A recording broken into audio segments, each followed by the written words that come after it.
Thank you, Mayor. Mr. Chairman, thank you, Judge Koh, for being here.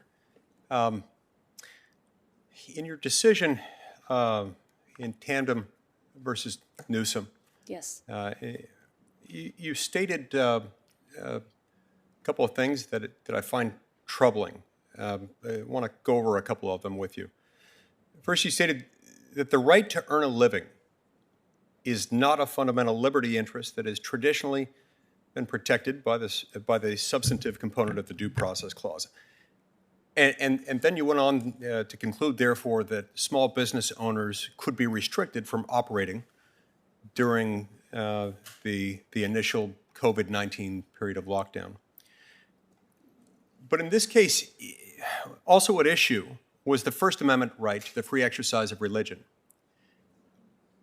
While hair salons and grocery stores and gyms and private suites at sporting events and movie theaters, just to name a few, were allowed to accommodate more than 3 households at a time, in your opinion, you denied a group of individuals the ability to gather in someone's home for the purpose of religious worship.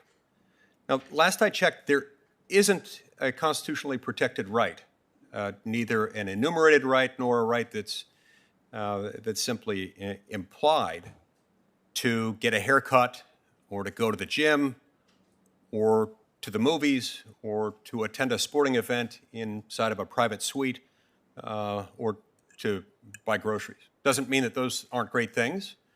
Doesn't mean that those aren't things that should be free and that people should be able to do at their leisure and will. But those things don't have their own separate constitutional provision protecting them. So help me understand, Judge Koh, why it was that in this case, these religious plaintiffs were not given the same level of deference as those other people involved in other commercial commercial activities, not religious activities. So the esthetician who gave facials, and I think it was a gym owner, the plaintiffs who were bringing the right to make a living claim were not raising a free exercise claim. And at the time I issued that ruling, and I believe so even today, there is no precedent supporting their claim, so it was denied.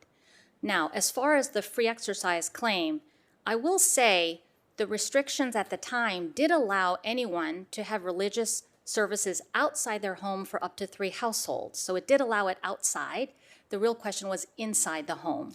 And at that time, I relied on the Ninth Circuit precedent, which said, look at the factors of risk transmission, of ventilation, of the duration, of how long are people speaking, are they singing? And I looked at those factors and the precedent that existed at the time. But I understand that the Supreme Court in Tandem has clarified this, and that is what I will follow. Right, and the Supreme Court did clarify it, and the Supreme Court did rectify the problem using established precedent. And that's what confuses me here. That's what I'm not quite grasping, is why it wasn't more clear. I don't think anything could be clearer that there are rights that someone has with respect to the free exercise of religion that are different than one's interest in attending a gym or whatever. Now, in the Supreme Court's opinion granting injunctive relief to the free exercise claims, the Supreme Court, of course, took issue with the Ninth Circuit's failure to put the burden on California to explain why it could allow one set of activities but not another. Now, you take a similar approach to what the Ninth Circuit did. And in so doing, you named 6 specific reasons why at-home religious services were, quote unquote, more risky. And I'll quote them here. Quote, people are together for a longer time. 2, singing, chanting, shouting, loud talking, and sustained conversations are more likely to occur. 3, ventilation is poorer. 4, masking and social distancing are less likely. 5, private gatherings are not required.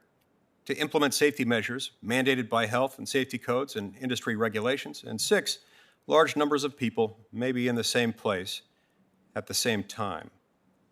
Now, Did it ever occur to you that religious people might agree to the same safety precautions as are found in other events? And perhaps more importantly, did it ever occur to you that there are a number of features in the Constitution, including not only the free exercise of religion, but also the freedom of assembly, and whatever you could make of the hybrid right that exists there, to say nothing of the understanding of the Establishment Clause that's been interpreted to also preclude the prescribing by government of means by which religious observances will be held.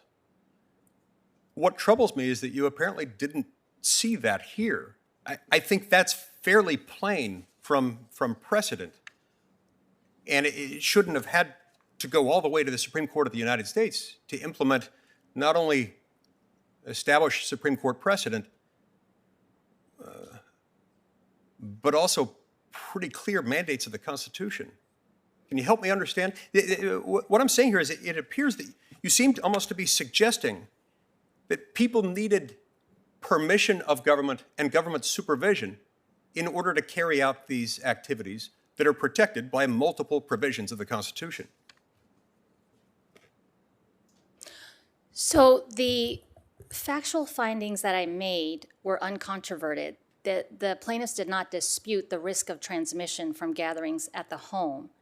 Now, I did that multiple factor analysis because that's what the precedent was at the time.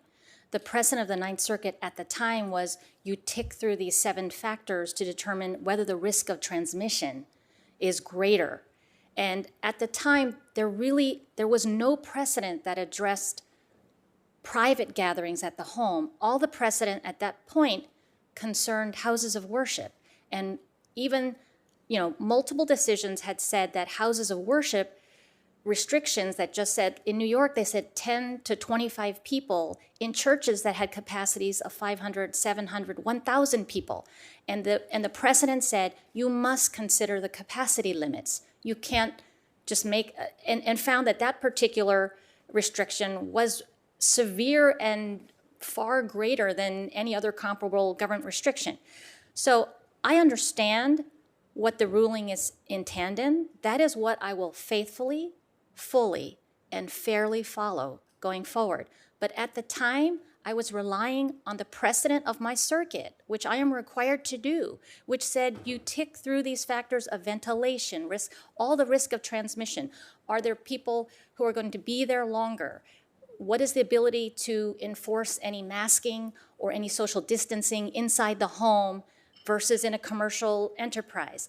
And I did what the Ninth Circuit basically told me to do in its decision. But I understand. I agree with you that the right to religious liberty is one of the most fundamental, foundational rights in our country.